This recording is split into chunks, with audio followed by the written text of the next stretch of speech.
Okay, so today I'm gonna try to stick to the 35 minutes, so we can all go and get some rest after this. And the idea is to talk about the inside innovation strategies to succeed in Latin America. Of course, from the scope of my industry, which is very much an industry that is related to every one of you.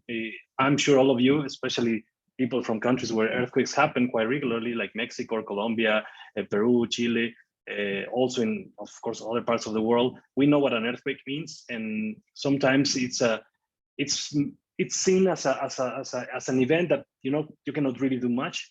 It happens, and then you have to just hope that everything is okay, and it's not really the case. Engineering has developed different tools to really prevent us from that. And the focus of today's presentation is how you get to develop new technologies that are not used in a certain region and that are not understood, they are not known. So the resistance to these kind of new technologies is always a challenge. And how do you put that into a business perspective so you can actually make it happen? So it's a little bit the topic. I will tell you a little bit about my background normally, and I have to apologize. I don't like to talk about myself too much, but I think in this specific point has to do a lot with the actual result we have obtained from the market once we start implementing all these technologies. The fact that the background helped to push that forward, I think is important, and that's why I want to show you a little bit of what was behind this and how I get to that point where I can actually share these new technologies with the markets, especially focus on Latin America, of course. So initially, I just have to show this up, but I'm a civil engineer. This is my core. So I basically focus my studies on bridges and seismic design of bridges. So it's very much everything about earthquakes.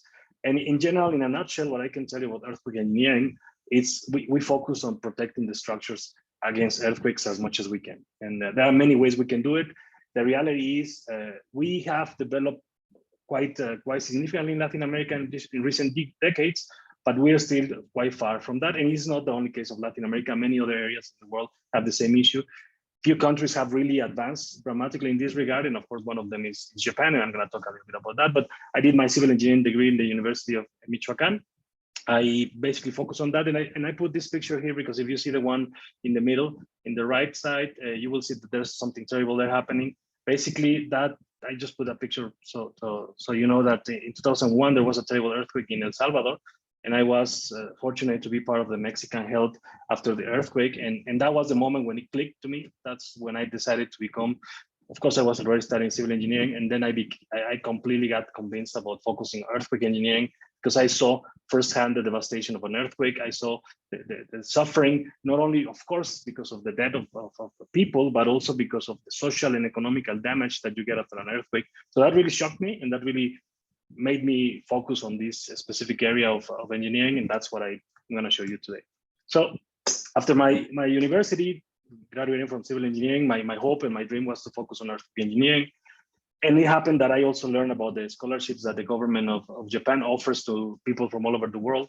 In this case, it offers 11 scholarships every year for Mexicans that want to go and study graduate studies in Japan. So I was fortunate enough to apply for this scholarship.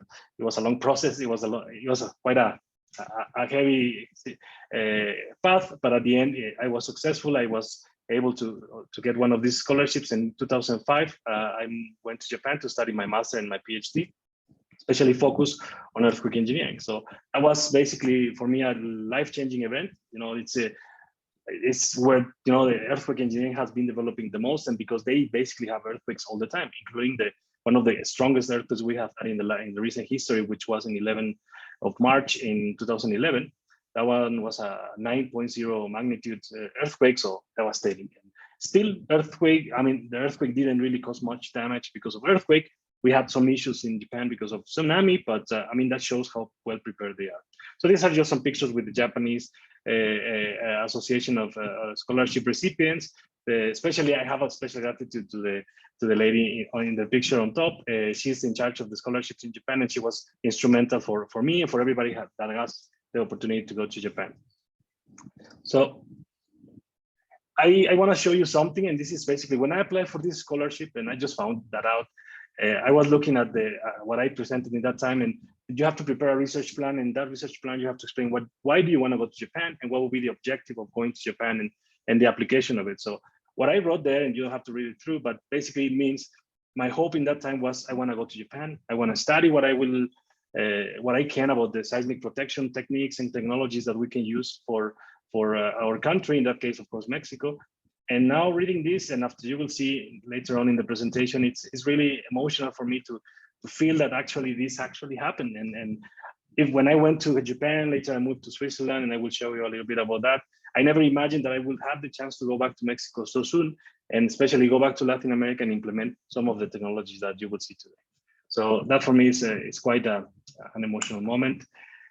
My time in Japan, very briefly, I mean, just so you get a little bit of the picture of what was my life there, it was awesome. You know, it was really tough anyway, because the Japanese is not really an easy language to learn.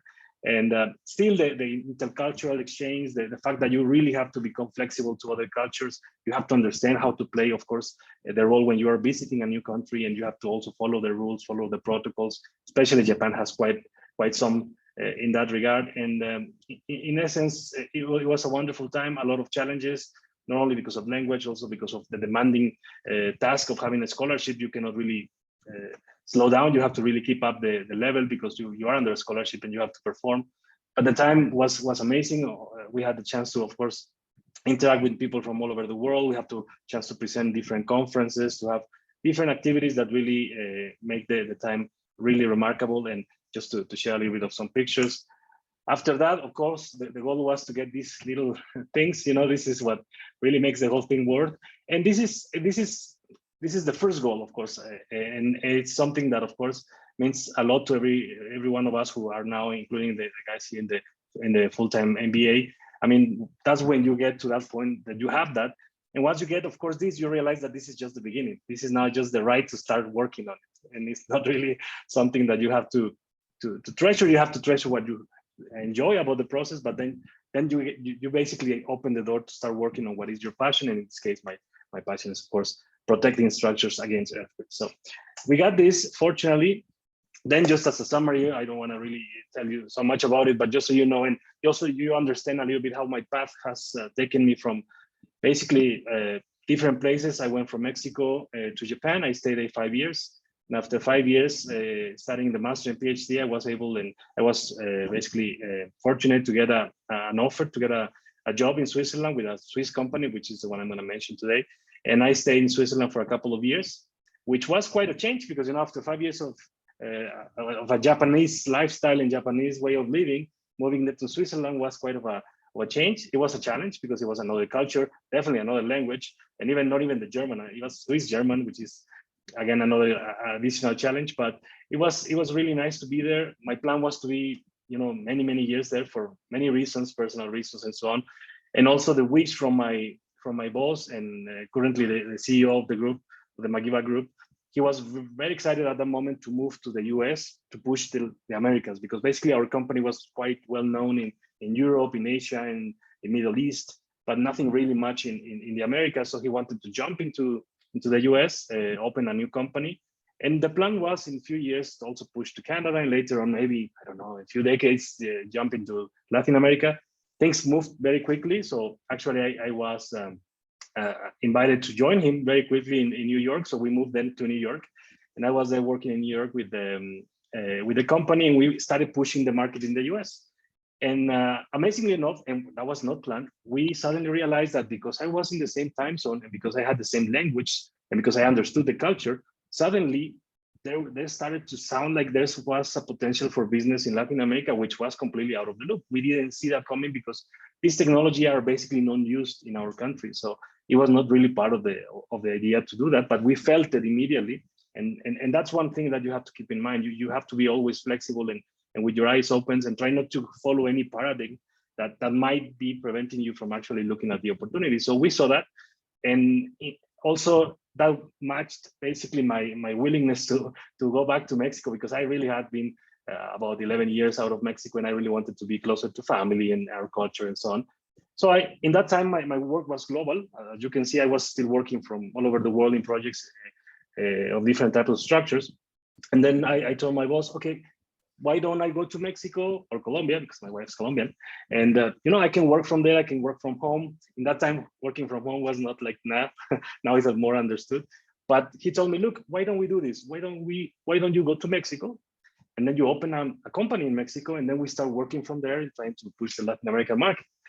And as you saw, I mean, I'm a PhD in earthquake engineering. It means I'm a very nerdy person. I'm not really the business type. I was very much scientific and oriented in that way. So for me, it was like okay, that's quite of a challenge. I had never really thought about opening a company yet in Mexico, where I have been out for a year, for almost 11 years. So we did, we jumped on it. You know, he told me, look, I'm going to coach you. You can come every month to New York, and I will be coaching you and give you feedback, so you can also grab a little bit the process. And we did. It was quite an interesting activity. I had never had even employees, so my first employees actually were in that process, and I will show you a little bit about that. So then I went back to Mexico, and from there we start pushing the Latin American market. And what you will see basically today is what we did in that time, pushing for these new technologies. So that was the path.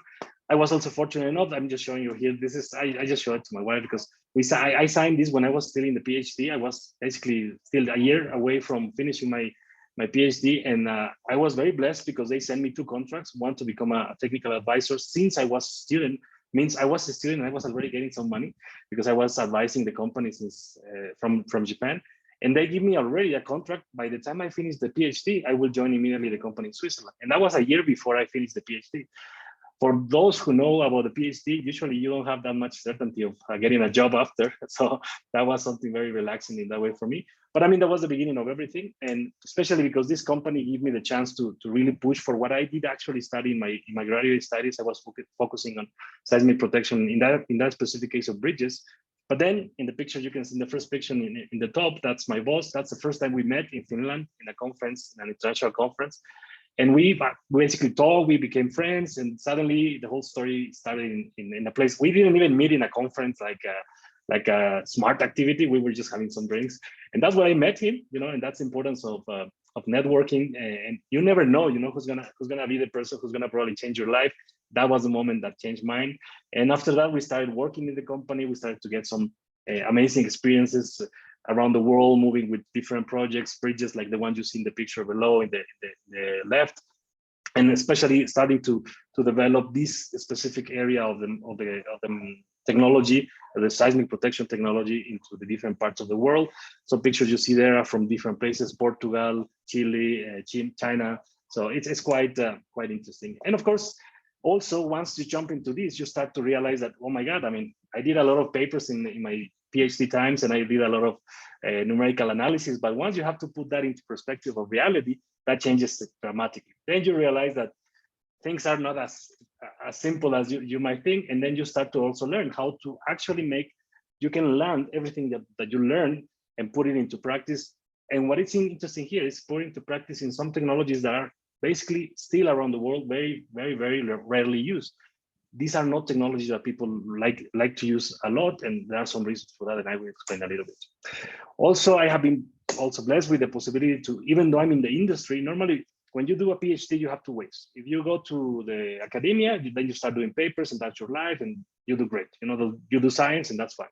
But if you go to industry, it's very hard. It's very hard for you to focus on keep up with the research part of you, because normally there's no time. The industry doesn't really care much about scientific developments and so on, but this company does, and they really give me the chance to keep up with my research activity, publishing what we did, every new product, every new development, we were able to publish it and share it with the world. And that's why I'm mentioning this here. So if you're interested, of course, feel free to just search for my name in ResearchGate, and then you will be able to find some papers. They are open, they're all free, so you can take a look at them. But basically, I'm mentioning this because this is the base. You know, this strong technical background, in my specific case, has been helping me to really become someone that can approach with a new technology and sit with someone and tell him, look, this is a good solution for you, and these are the reasons why. And it's not really a commercial talk. This is not a sales pitch. This is just based on the technology and based on science. And that gives you, of course, a different perspective and a different point of view, because they actually listen. You know, still, I mean, because I was still a bit young when I started a few years ago, 13 years ago. I was a bit younger, so you can imagine that they didn't see me as a very knowledgeable person. But suddenly you start, you know, being very persistent, and they start to listen to you. And if once they start listening to you, they start to listen things that actually make sense, then it opens a little bit the resistance that you naturally will get from different stakeholders in these projects. So as a note, and this has also a lot to do with what we're discussing, because it's not really hard to focus on whatever you have to do. For example, you have to do an MBA, you focus on your MBA. You have to do, in my case, a PhD in earthquake engineering, you focus on that. You will get it. It's not so hard. What is really hard is how you can do several things at the same time, and try not to become just one specific focus in your life, but you have to really try to spread a little bit your different activities, and not so that you can actually take advantage of of different scenarios. For example, I told you that I met my boss in a conference. That was a conference of this association. It's called the International Association for Bridge and Structural Engineering. Is where I have now the privilege, and I still don't believe it, how they elected me, because that was very unexpected. I was 36 when they elected me, and the youngest was before me was 50-year-old, and these were very, very big people, and I got lucky, and they elected me. And since then, I'm part of this committee, the executive committee of the association. I'm also part of the administrative committee, and basically we manage the association globally. And I'm mentioning this because these associations play an important role in helping companies like Magiva, my own, or any other company, to really push also the market from a third-party point of view. Because of course, if I sell apples, I would say that the apples are the best thing ever. But you really want to create the synergies with the different entities, including associations and different societies and so on, that can also research, and they can do also let's say, an independent confirmation of what you're saying. And this has been very beneficial to us and to me personally. So I encourage you all to also focus on finding ways to make it more let's say, easy to push through the idea, not that they close their minds because they think that you want to sell something. And then that's what really the whole resistance starts. And I think this kind of association that you have in all the industries, these similar organizations, that can be extremely beneficial. And at the end, it's a group of friends. It's a people who like the same thing and who enjoyed it to do the same thing. And I have really had a wonderful experience knowing people and meeting them and becoming friends. So now going a little bit into the company, so you also get a little bit of the picture about what we do. And Magiva Group, basically, it's an international company. It's a Swiss-based company founded in 1963. So it has some years, almost 60 years in existence. And basically, we were very strong in Europe, a little bit in Asia. What Magiva does, especially, I will show you a little bit, but it's especially work for structural components for structure like bridges and buildings, but not really the simple ones. We're talking about big bridges, like the ones you will see in Discovery Channel. Those are the ones that we focus on. And suddenly, we started to grow, and now we have a presence in many different places all over the world now. We have basically now 17 companies. One of them is, of course, the one in Latin America. We have headquarters in Mexico, where we basically tackle the whole market. We have something that is important, which is our factories. And that means we control the whole quality process and the production process of every single device and technology that we develop for the structures, in this case, seismic protection structures. So the fact that we can do that really helps us to maintain the same quality. It's like, for example, if you buy an Audi car, you probably will get the same quality from the one that is made in Germany and the one that is made in Mexico. And the reason is because they do have a very strict quality control process. You have to have that as well if you really have you really want to have a quality product. So that's what we do. We have different factories around the world.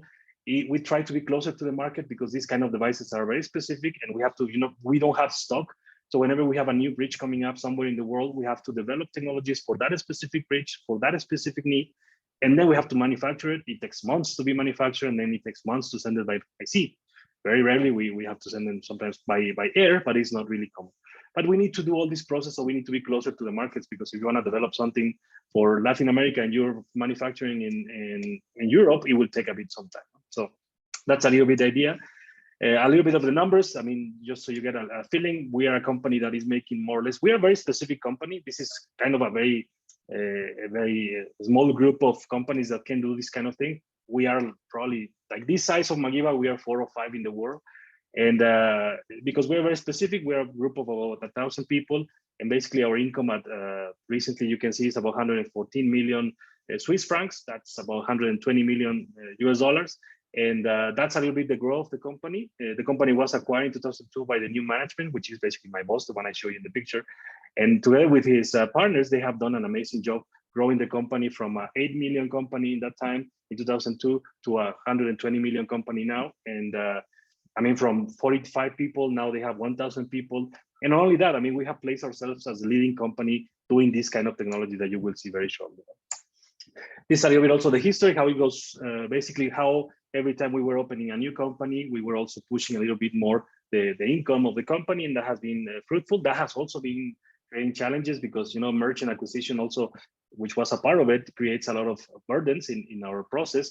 So we had to deal with that as well. And then you have, of course, pandemics that are also quite challenging. We also have the crisis in 2008 and so on. So there are many things that are popping up constantly, but you have to be, of course, always pushing and pushing so that you can overcome the challenges. You see there in the red dot, that's when Magiva Mexico in that time, now it's called Magiva Latin America, was founded in 2013 in October, pretty much at the end of 2013. But that's when we started all this dream with the Latin American market. And for me, I mean, as a Mexican, it has been just amazing to be now part of Latin America. And what I want to show you today is what we're doing now, basically developing new technologies, innovating in the markets, and more importantly, convincing now the people to actually jump and do these kind of technologies and trust us.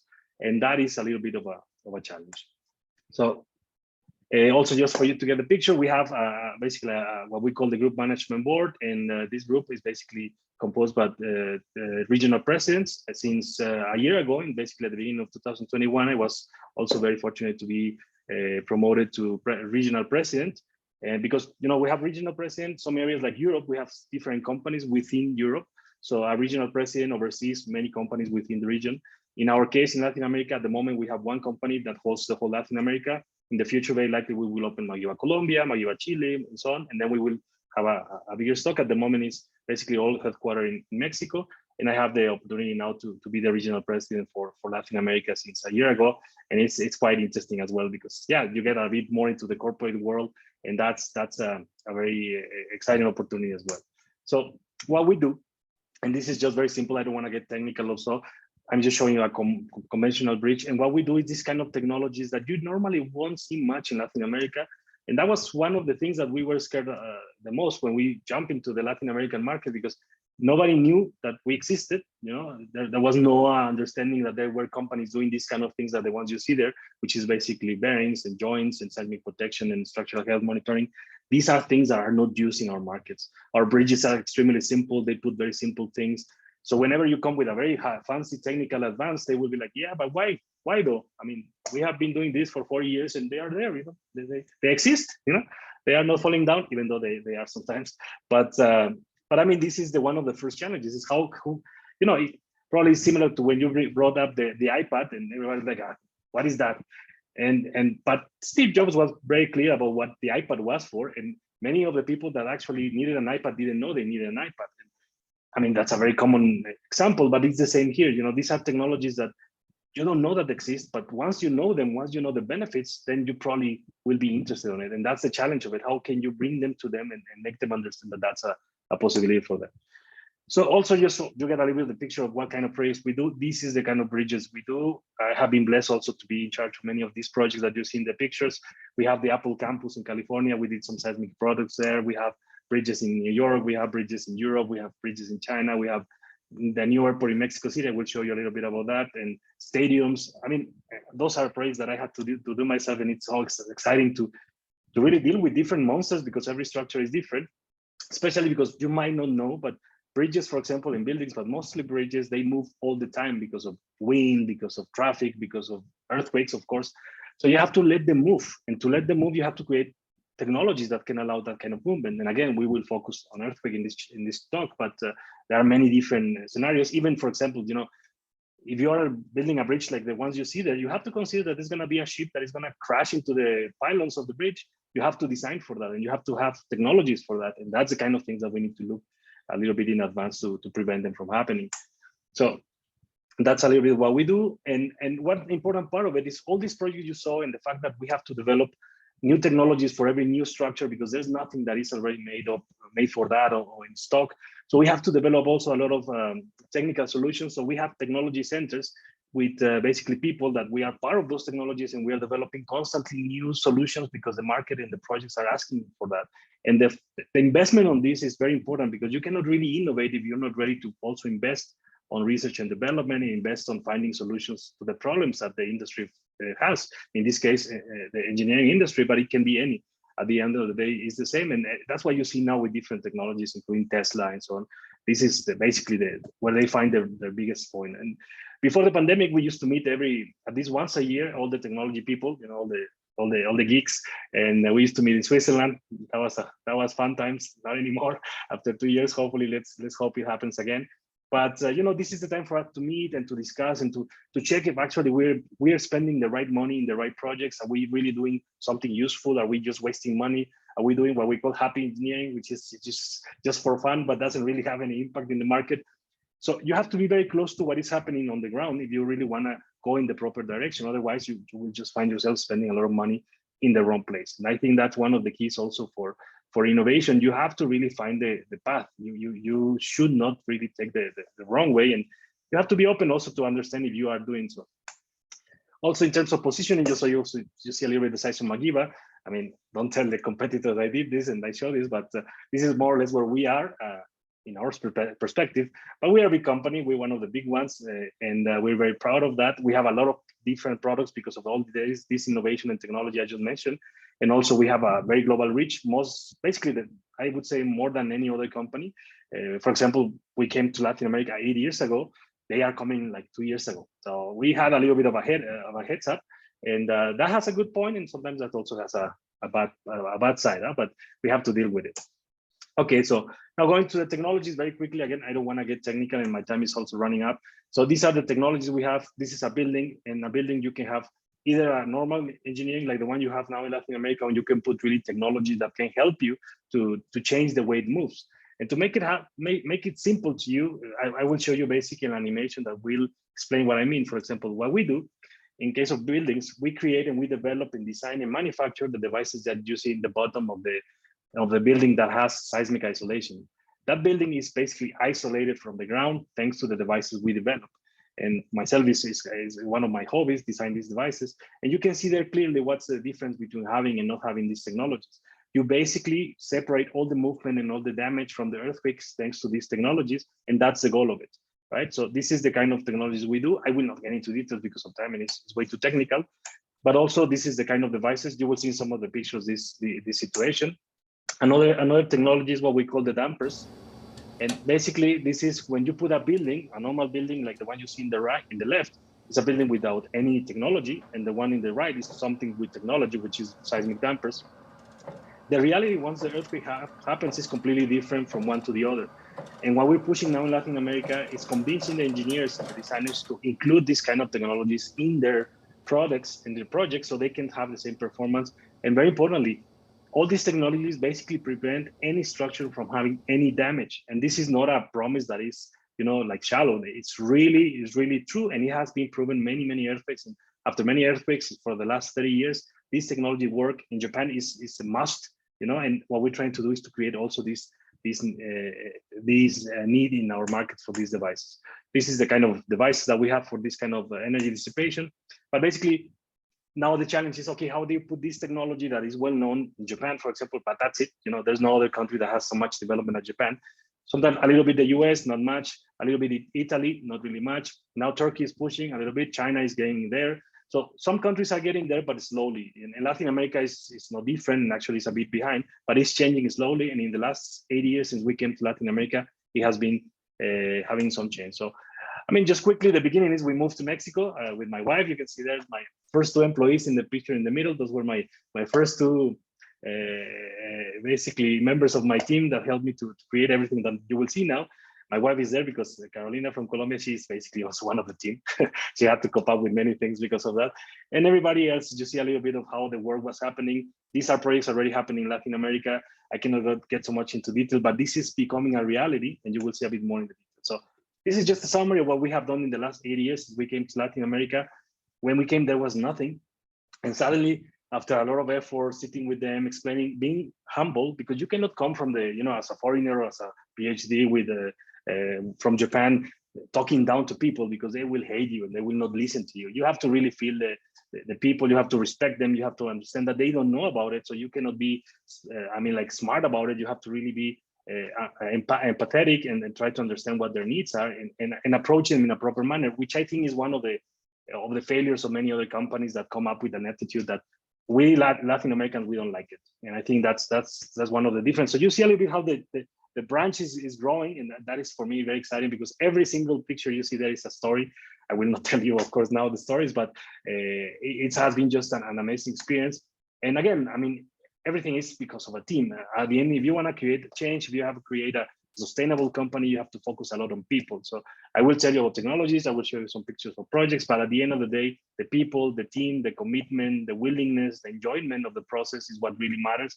And I'm very proud of the team we have created now in Latin America. Now it's bigger, but we cannot see it because we haven't met each other in some time because of the pandemic. We used to. Hopefully soon we can be all together. And we have people now in Peru, in Colombia, in Guatemala, so on. And so we are growing, and this is really thanks to them that you will see now the last part of the presentation, which is, okay, what happened? So how can we start developing change? For example, I will just give you some milestones, some key projects that really have become a reference. For example, this is the first ever building in Mexico City's history that has this kind of technology, which is seismic isolation. So you see there, the building is a Marriott hotel. It was the first one, and you cannot imagine how hard it was to convince absolutely everyone, because no one wanted, and it was never done before. So all the resistance you can imagine we had. So we were able to push it through. We also, almost at the same time, we had another project in Guayaquil, the first isolated building in Guayaquil in Ecuador, which was also quite a breakthrough. And also the first rehabilitation project of a building, now with seismic dampers. And all these projects, we did it in 2014. And I have to be absolutely honest with you. I got really lucky, because we just came in 2013 in October, and things, just as I told you, somehow they were getting ready. They were ready, and they didn't even know that we were ready. And then suddenly it happened, and we started to get this project already in 2014, even though we had less than a year just arrived to Mexico. We started doing other projects. For example, this is the Ministry of Economy in Mexico. This is the main building. This is the headquarters. And this is now equipped with 200 dampers, like the ones you see in the picture there. And this is technology that was never used for this kind of retrofitting of buildings. And now you can see it by the ones that are in Mexico City, you will find it for sure. It's there in Patriotismo. We did also the first building in Medellin, in Colombia, with seismic isolation. It's a science building in the Yafit University. This is the first time that we did that. And I don't have the time to tell you why it means so much that it was the first time, because that means you have to really overcome all the hurdles and all the problems to get there, but it can happen. Huh? And the question, of course, we can discuss. We also did the tallest building ever in Latin America, actually, with seismic isolation. These are actually in construction. The devices are installed, but we did that as well in Mexico City. And all these projects were actually suffering also during the earthquake of 2017. We did, after these earthquakes, there were 8,000 buildings damaged in the city of Mexico City. So many of them have to be retrofitted. And this is actually the first one that the owners decided to retrofit it with these kind of technologies to prevent it from happening again, because they are fed up of having to always repair and get out of the building. They had to be out for about 3 years because of this. And now they decided to put this technology in, and we had to inaugurate it. And because it was the first one that was done with this in the city of Mexico City, and we had basically what is called the head of the government of Mexico City coming down, and I was explaining a little bit how we did it. And because this is the other crazy thing that I haven't mentioned. All these technologies actually make, of course, safer structures, because they will not have any damage, but they can actually be cheaper. So when I tell these to engineers, they're like, what? But when I say to normal people, they get it. It's like, say, wait a minute, it's safer and cheaper, or at least it's the same cost. So what are we discussing? I mean, let's use it. They don't see it like that. The resistance, again, it's a bit more deep. We also did last year, 2 years ago, the first ever isolated building in El Salvador, which for me was extremely emotional, because as you remember, I had this trip to El Salvador in 2001 that really changed my life. And 20 years later, coming down to the country to install the first technology like this in the country was completely mind-blowing. And I cannot yet, I believe that this happened. So I'm really happy and grateful to everyone that accepted these technologies there. Then we did the first building also in the city of Guatemala with these technologies, never done before. So you see everybody wants, of course, to be in the picture, because everybody really know how hard it is to develop these new technologies and to innovate when you have so many people resisting the change. And I mean, I was getting some projects there, buildings here and there, and then suddenly it just got bigger. Now we got this amazing project, which is a large airport. It's very controversial, it's the one in Santa Lucia, but they decided to use seismic isolation, not really because they wanted to have a safer structure, which they now have, but it's because they actually had a very much economical structure thanks to the isolation system. So just to give you an idea, they pay for the isolation system 5 million, and they save in steel of the whole structure 30 billion. So by spending 5, they save 30. And they didn't tell me that when we we're doing the negotiation, by the way, but now I know because they now published it. But that gives you an idea that not only have a safer structure, but also you have a more economical one. So finally, finally, I show this. This is beautiful as well. This is one that we're executing right now. This is the longest suspension bridge in Latin America, and for sure, any type as well. This is a 2.7 kilometer bridge that we're building now in the very south of Chile. It's called Puente Chacao, and connects basically mainland with the island of Chiloé.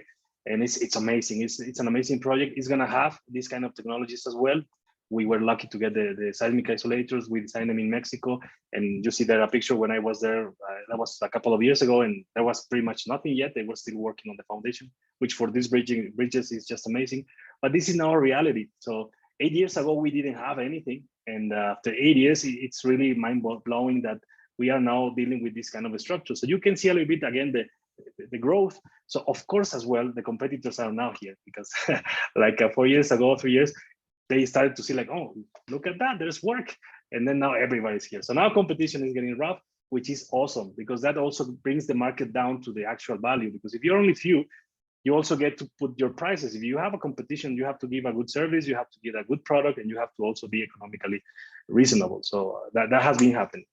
So all these, of course, you can see I'm passionate about the devices. I'm passionate about technology, protecting structures and saving lives, most of all. But from the business point of view, and what matters at the end from the scope, of course, of the full-time MBA is it worth it? The fact that you want to push this technology, that was my dream, and that I want this to happen, but is it really worth it? In terms of business perspective, does it make sense? And what I can only tell you is from my experience, and I can really get now into details of the whole operational challenges and even myself, what I have to go through to become a manager of a company and to deal with the with the profit and loss and so on, things that I didn't learn in my school, because I was focusing on something else. And I cannot get into that at the moment, but I can tell you that it has been quite positive. And this is the development of our company in Latin America in the last few years. So as you can see, we were meant to be a humble company. Even I can tell you now, for example, for this year, 2022, our business plan is about, a sales budget is about 5 million. That's the business plan. And in 2020 was about 4 million. That was the expectation. And that was very, very aggressive. I can tell you that because that's my board in Switzerland. They wanted to put a heavy number. But suddenly at the end of 2019 and beginning of 2020, we got the project of the airport, which was a massive project for us. And suddenly we jump into the 8 million figure for the year. That was completely unexpected. And I remember having a discussion with my boss, and he was like, yeah, we have to enjoy this because this is probably once in a lifetime. After that, you will go back to normal, like the 3 million and something that we got very successfully in 2019. And I remember telling him, not really, and I was I wanted to be careful about what I said, but I was not really, because it might not be that it was a lucky punch. It might be that this is the kind of business that we can do. And it was amazing, but I was really worried about 2021 because I thought, okay, I don't think I'm going to get another airport. And we did. We did another project. And again, we reached the 8 million figure. So it's completely mind-blowing again, because we were not expecting that. And we did it with the same team. And finally, for 2022, we are in February, and we already got a project in January of $15 million US. So this year is going to be good, fortunately. So you can see that not only from our side, but the trend in the market is now growing. And of course, it's going to get rough because competition is going to come up and so on. But this is a sign that innovation is happening and people are ready to do that. Countries are ready to do that. And we need to be ready to provide the best service and the best technical support to do so. Whatever industry you are, this is the mindset that you should have. So this is it from my side. Sorry that I took some time, but this is what I wanted to show you. This is what we basically work on every day, and I'm happy to take your questions in case you have any. Thank you so much. Carlos, thank you very much for sharing with us your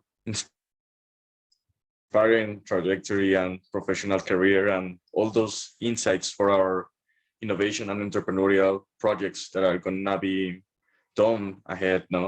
I want to open the space now for the questions and answer segment. I want to invite everybody to share with us your questions via the chat. And we have some right now. So Carlos, you previously mentioned us that you have an important change from the scientific and academic space to the managerial. Which were the challenges and risks that you face as a manager or CEO? Well, there were plenty. Of course, one is that once you're a scientist, you focus a lot on the numbers. You really want to match everything in a perfect scenario. Once you go to the industry, you start to deal with the first pressure. And the first pressure is, if you don't finish the paper on time, you might not be able to publish it, or you might need to ask for an extension of the deadline. But if you are a CEO of a company, you have a penalty. Probably many of the projects I show you have penalties of $20,000 per day, $50,000 per day. So you have a different level of pressure, and that reality check really kicks in because you don't have time to waste.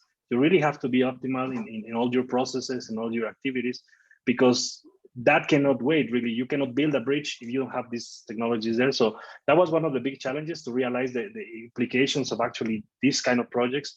The other reality is you have also to understand what let's say.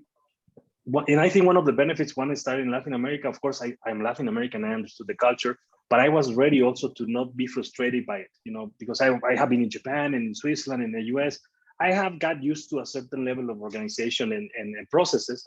And then coming down to Latin America, where it's a little bit different. Sometimes some countries are really, really laid down. And that is okay. You should not frustrate yourself with that. You should understand them and play with that. This is the scenario. And of course, we will develop and we will improve. But you should not complain. You have to just adapt to it and do what you can. And that's one of the things we were able to do. So that was one of the challenges I had. And of course, also another challenge I had to become the translator, because we have our headquarters in Switzerland. My big bosses are there. So I had to become the guy who understood the market, understood the needs, and properly translate that to them. Even including also the margins. You cannot just play with the same margins as in Switzerland or in Europe. Not really. So you have to convince them, like, look, give me the chance to go down a little bit in the margins, but let's get more projects. And I'm sure it's gonna work. And finding the way to convince them and to push that through really makes a difference, because of course you have to understand that the market and let's say the possibility for the market to acquire these technologies is not the same as the one in Europe or in the US or in Asia. So I think that was also something very positive of the learning experience of that. So in a nutshell, because of time, I would say those are the key parts that I remember well. Thank you. I have a question from the public. If you could change something in this great story, what could it be? If I could change something? Sí. Yeah, honestly, nothing, to be honest. And the secret of that, and this is probably a bit philosophical, but it's true. I always tell this to Carolina, my wife, like, it doesn't matter the decision you make. It doesn't matter. The only thing that matters is once you make that decision, you make it work. That's what is the important part, in my opinion. And we did some changes. We moved from Japan to Switzerland, then from Switzerland to New York, and then from New York to Mexico. Many people were like, "Oh, you're back." Oh, it's like if Messi would to Argentina after a few years, we'll be like, and I didn't care. I was sure that I could make it work, and I've been blessed, and it was possible, and I'm very proud of what we have done, and I'm very hopeful of what we can do. But I think that's one of the things that I think about that. So I would not really change anything. Sure. Another question is, how was the experience moving from Mexico to a total different reality like Japan and Switzerland? What did you learn? Oh, a lot. I mean, that was probably, I talk a lot with my wife, and what we always talk is you have, your backpack.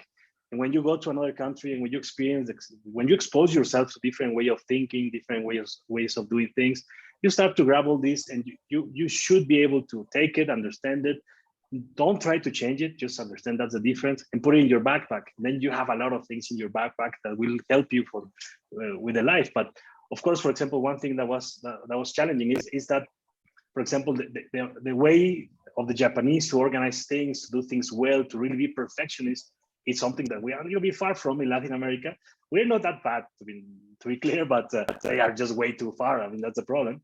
So by the time I went to Japan, the first year and the second year were, I can tell you that, really, really nightmares. It's not easy to be in a country with such different way of living like Japan, especially where they expect a lot from you because they are paying you scholarships. So you have to really perform. And later, but after 2 years, if you're flexible, if you start to open up to the country, you start to get the beauty of it. And then the last 3 years of my life in Japan were just amazing, and I really enjoy every single minute of it. But the first 2 years, oh, that was heavy. That was heavy. So the cultural shock is terrible. The distance, I can visit my family only once a year. I mean, you also have a humble life because you're a student. You're getting scholarships. You can do crazy things, but you find a way to enjoy it. Then moving to Switzerland, that was challenging because also in Japan, I learned to apologize a lot because Japanese culture is always, I'm sorry, I'm so sorry, I'm so sorry.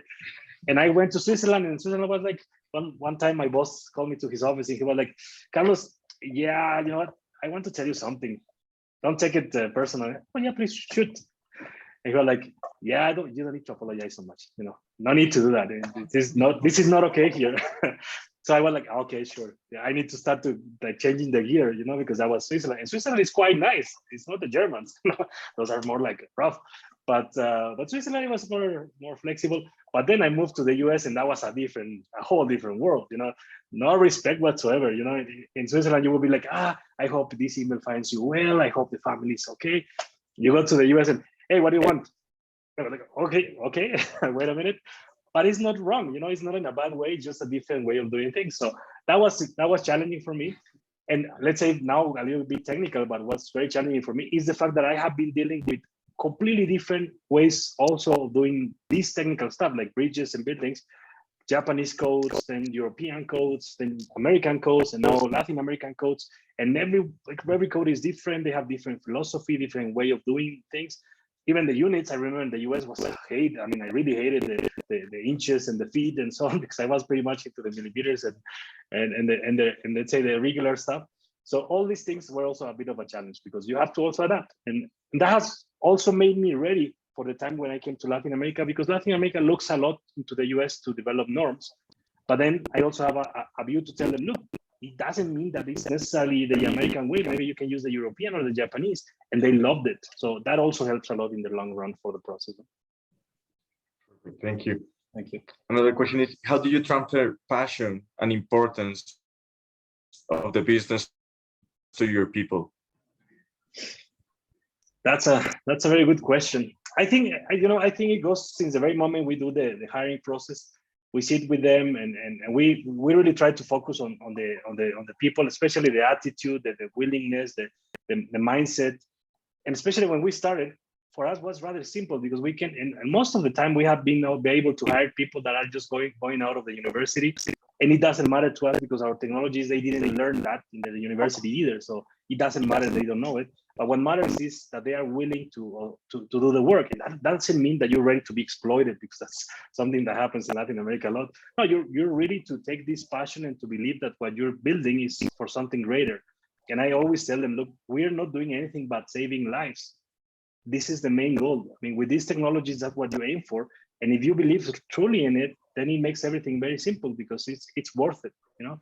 And I think that's one of the things that I have in all the people that work with me. They have this spirit, they have this attitude, they have grown with us, they are passionate about it, and you know, and even if they are not, we also learn that you have to learn to motivate your people. You have to learn to bring them to your level, because that's also not given, you know. And especially once you start getting people that are a bit more experienced, because they got some experience in some other companies, so they have different philosophies, sometimes good, sometimes not so good, and you have to bring them in also in the same philosophy of the company.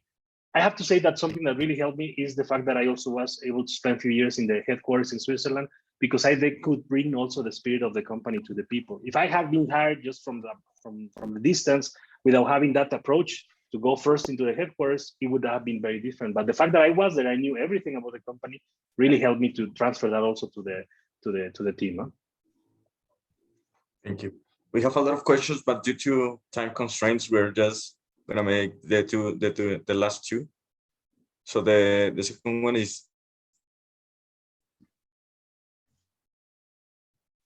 with competition increasing in the sector to its main competitors. Could you say it again? Sorry. With the increasing competition in the sector, what is the value added that Makeba offers in comparison to its main competitors? That's a good question, and as you could see, I am now suffering from that in the last few years, which is not really suffering because many of them are my friends. It's we shouldn't fight for that. We should actually push for key, because you saw the projects. You can count this project with your hand in every country. There is not really a market yet. We have to build it up. So they are welcome to come and help us to develop the industry. What is different, I would say, I told you a little bit about the way you have to approach the people, the designers, the clients, the owners, the respect you have to show, the empathy you have to show, that is important. But also the strength, the technical strength is basic. You are basically, one of the challenges we have in Latin America is that you're asking them to do things and to use technology that are not even included in their norms and in their codes. They don't know about it, and they are not considering them by the authorities either. So you're telling them, look, would you like to use this that is not in your code, that has never been used, and you don't know anything about it?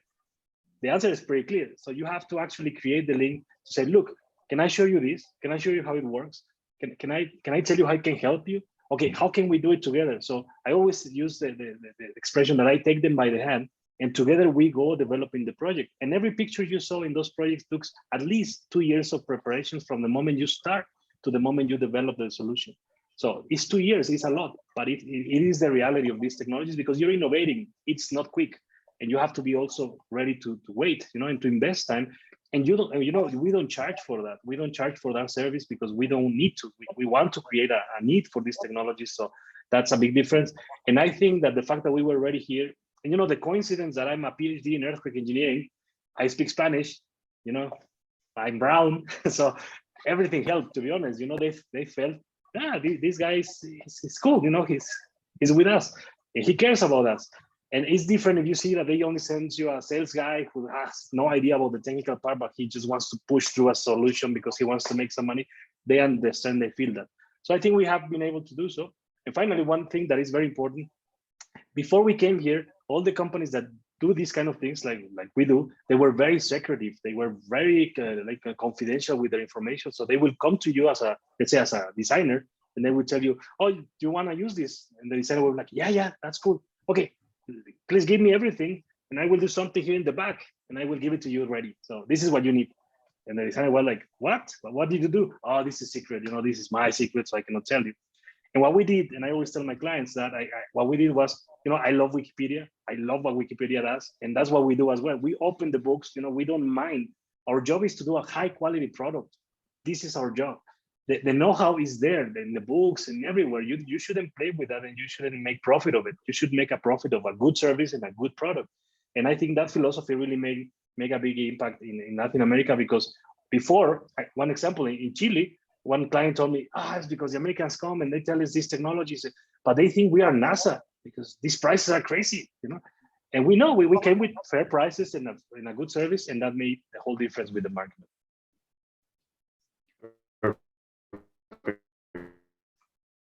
Thank you. And the last question is, what recommendations or tips would you give us MBA students to become managers or CEOs?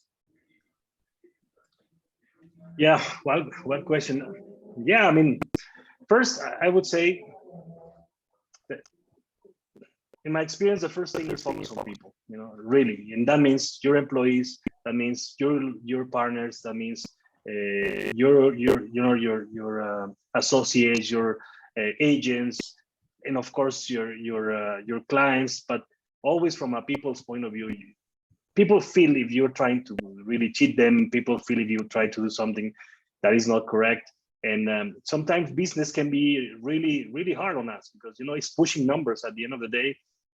Whenever you see the board of directors, they just want one thing. They just want numbers. And that is okay, because that's the point of a business, right? But not losing that, not letting that pressure go down to the people so that they start to lose the enjoyment of the process, I think is one of the things that I have learned, and I would recommend to all of you guys doing the MBA to focus on, because at the end, that's your strength. And at the beginning, I did everything myself. It was a one-man show. Then I got to these 2 employees, and they started to help me out. I started to train them and so on. But again, if you don't focus on them, if you don't try to make them as happy as you with the process, then all these benefit of the profits and the margins and so on, they don't really come. They will not come. And I think that for me is one of the lessons for you as well. I mean, in that position, of course, it's and I think that's one example. I don't recommend all of you to get a PhD in certain area in order to do what I did. Just get the right people. In this case, it happened to be me, so that was easier because I'm very cheap and I could do it. But whenever you have your business, don't try to make a business out of air. Don't. You have to bluff once in a while, but you have to have some content at the end. And of course, that doesn't mean you as a manager of the company should have it, but you should be also very, very ready to find the right people and to encourage their work, to recognize their work, to give them the proper recognition of every single achievement they get. But that means you should not go for, let's say, you can go for a cheap, let's say, candidate that doesn't know anything about it, but it's very economical. That's a mistake. If you want to innovate, if you want to push change in this kind of dense industries, you have to bring the right people, and understanding their needs and also giving them what its value. In Latin America, and this is a fact. If I had gone from Japan to Mexico and tried to look for a job, it would be very, very bad for me. No one would pay what I actually am worth. They will not see it. They will not understand how a guy can really hope to get so much money. They don't get it. But that's a problem. So I would say understand that innovation comes also with a deep know-how and deep expertise, and you have to be ready to invest on that. And it's purely an investment. It's never a cost. It's never a personal expense. It's really an investment. So that will be, in a nutshell, also my advice.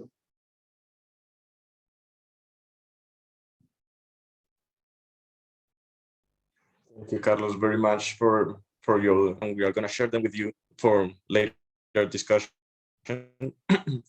We want to thank you very much for your time, for being here with us and sharing your story. It's an honor and a pleasure to have you here. Now I'm giving the word to Lilia, that is going to make a little closure. Ok, bueno, pues muchas gracias, Carlos, por habernos acompañado, por la plática. La verdad fue muy interesante. Creo que fue de mucho valor para toda la audiencia. Te agradecemos mucho a nombre de Full-Time MBA Innovation and Entrepreneurship de EGADE Business School. Gracias a los alumnos Juan Nicolás, Carlos Villalobos y Moritz. Muchas gracias por la organización. Felicidades. Y gracias a toda la audiencia por habernos acompañado. Gracias. Muchas gracias a todos. Excelente noche. Gracias. A todos. Gracias.